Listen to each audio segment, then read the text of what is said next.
Hare Krishna everyone, so we are continuing the path of perfection by His Divine Grace, Srila A.C. Bhaktivedanta Swami Prabhupada. This is Shravanam Diaries podcast. I am your host Sulalita Devidasi, and we are continuing with chapter 1, Yoga as Action. Yesterday we stopped at the point where Arjuna said, "Krishna, I will not fight." So what did Krishna reply? Shri Krishna said, Kutastva kashmalam idam vishame samupasthitam anarya jushtama svargyam akirti karamarjuna. Quote, "My dear Arjuna, how have these impurities have come upon you? They are not at all befitting a man who knows the progressive values of life. They lead not to higher planets, but to infamy." Unquote, Bhagavad Gita 2.2. Krishna directly tells Arjuna that he is speaking like a non-Aryan, that is, like one who does not know the spiritual values of life. So Krishna consciousness does not mean sitting down idly. Krishna himself does not sit down idly. All his pastimes are filled with activity. When we go to the spiritual world, we will see that Krishna is always engaged in singing, dancing, eating, and enjoying. He does not sit down to meditate. Is there any account of the gopis meditating? Did Chaitanya Mahaprabhu sit down to meditate? No, he was always chanting and dancing. Chanting Hare Krishna. The spirit soul is naturally active. How can we sit down silently and do nothing? It is not possible. Therefore, after Sri Krishna outlined the Sankhya Yoga system in the 6th chapter of Bhagavad Gita, Arjuna frankly said, "Yoyam yogas tvaya proktah samyena madhusudana etasyaham na pashyami chanchalatvat sthitim sthiram." Quote, "O Madhusudana, Krishna, the system of yoga which you have summarized appears impractical and unendurable to me, for the mind is restless and unsteady." Bhagavad Gita 6.33. Although Arjuna was highly elevated and was Krishna's intimate friend, he immediately refused to take up this Sankhya Yoga system. In essence, he said, "It is not possible for me." How could it have been possible? How could it have been possible? Arjuna was a warrior, a householder, and he wanted a kingdom. What time did he have for meditation? He flatly refused to practice this type of meditational yoga, saying that the mind is as difficult to control as the wind. Bhagavad Gita 6.34. That is a fact. It is not possible to control the mind artificially. Therefore, we must engage the mind in Krishna consciousness. Then it is controlled. If Arjuna found this process more difficult than controlling the wind, then what of us?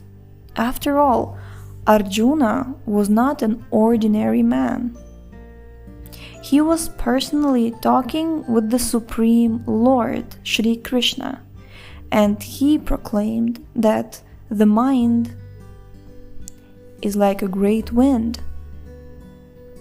How can we control the wind?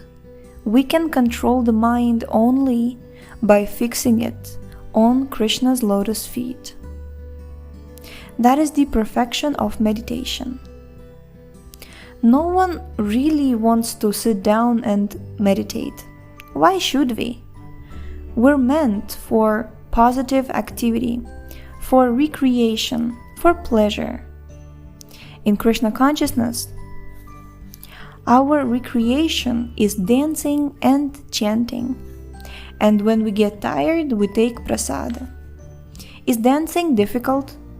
Is chanting difficult? We don't charge anything to dance in the temple. If you go to a ballroom, you have to pay to enter, but we do not charge. It is natural to enjoy music and dancing and palatable foods. These are our recreations, and this is our method of meditation. So this yoga system is not at all laborious. It is simply recreation, susukham. It is stated in the 9th chapter of Bhagavad Gita 9.2 that this yoga is susukham, very happy. It is, quote, it is everlasting and it is joyfully performed, unquote. It is natural, automatic and spontaneous. It is our real life in the spiritual world. In Vaikuntha, the spiritual world, there is no anxiety.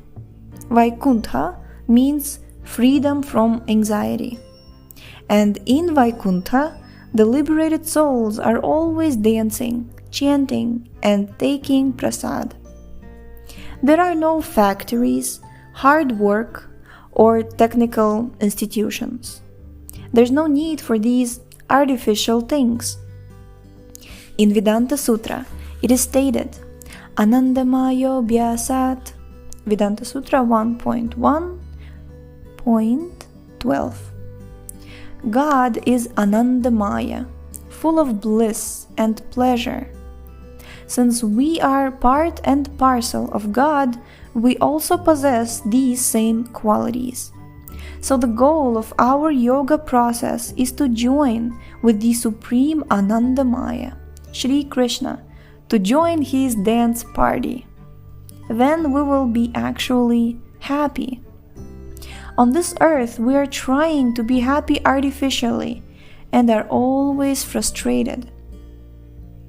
Once we are situated in Krishna consciousness, we will revive our original position and become simply joyful. Since our actual nature is ānandamaya, blissful, we are always searching for happiness. In the cities, we are inundated with advertisements. Restaurants, bars, nightclubs, and dance halls are always announcing. I was thinking are always annoying. Are always announcing, come on, here is ānanda, here is pleasure. This is because everyone is searching for ānanda, pleasure. Our Society for Krishna Consciousness is also announcing, here is ānanda. But our standard of pleasure is very different. In any case, the goal, pleasure, is the same. Most people are hunting for pleasure on the gross material platform. The more advanced search for pleasure in speculation, philosophy, poetry, or art. The Bhakti Yogi, however, searches for pleasure on the transcendental platform, and that is his only business. Why are people working so hard all day? They're thinking, tonight I shall enjoy. Tonight I will associate with this girl or with my wife. Thus people are going to so much trouble to acquire a little pleasure. Pleasure is the ultimate goal, but unfortunately under illusion, people do not know where real pleasure is to be found. Real pleasure exists eternally in the transcendental form of Kṛṣṇa. Perhaps you have seen pictures of Kṛṣṇa, and if so, you have noticed that Kṛṣṇa is always jolly. If you join his society, you will also become jolly. Have you ever seen pictures of Kṛṣṇa working with a machine? Have you ever seen pictures of Kṛṣṇa smoking? No. He is by nature full of pleasure. And if you unfold yourself in that way, you will also find pleasure. Pleasure cannot be found artificially. Ānanda chinmaya rasa pratibhavitabhis tabhirya eva nijarupataya kalabhi goloka eva nivasatya kilatma bhuto govindamadi purusham tamaham bhajami.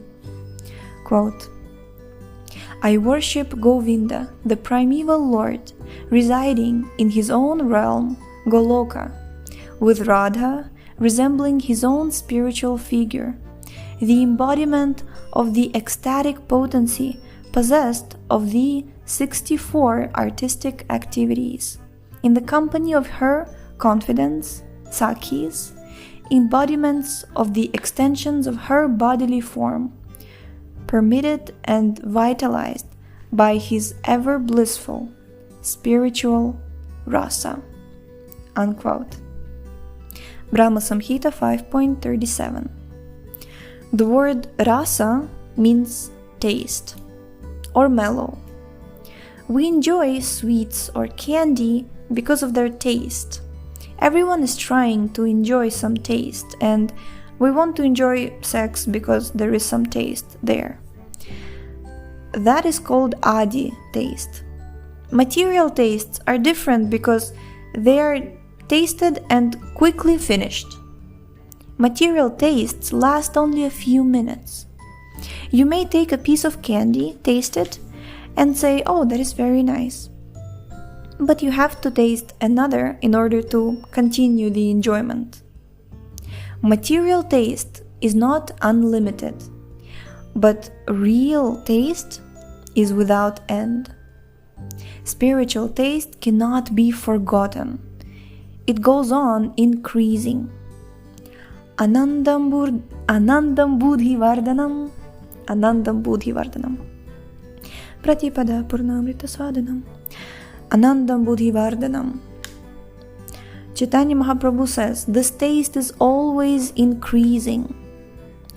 Spiritual taste is like the ocean, in the sense that it is very great. The Pacific Ocean is always tossing, but it is not increasing.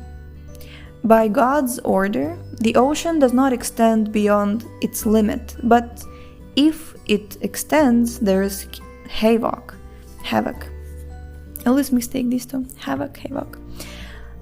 Lord Chaitanya Mahaprabhu says that there is another ocean, an ocean of transcendental bliss, an ocean that is always increasing.